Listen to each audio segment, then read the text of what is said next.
I el 24 de diciembre pues, fem cagar el tio. No, que li estava explicant en aquest Policia Nacional el que fem, perquè ho saps, no?, que es queden per Nadal?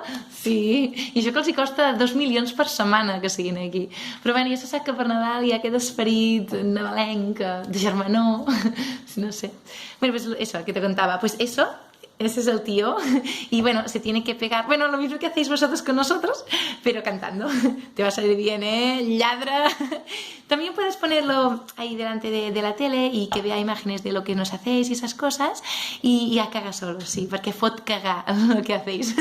Sí, sí. No, con los gases lacrimógenos, no, pobre. No, tampoco con las bolas de goma, no, porque lo vas a mandar a la quinta forca, ¿eh? A pastar barro. No. Nada, no, lo hacemos con un bastón. Si lo tengo ahí. ¿Cómo que terrorismo? Perdona. Que solo es para pegar al tío. Oye, perdona, ¿pero qué me estás contando? Perdona, que yo no soy terrorista. No, hombre, pero escúchame.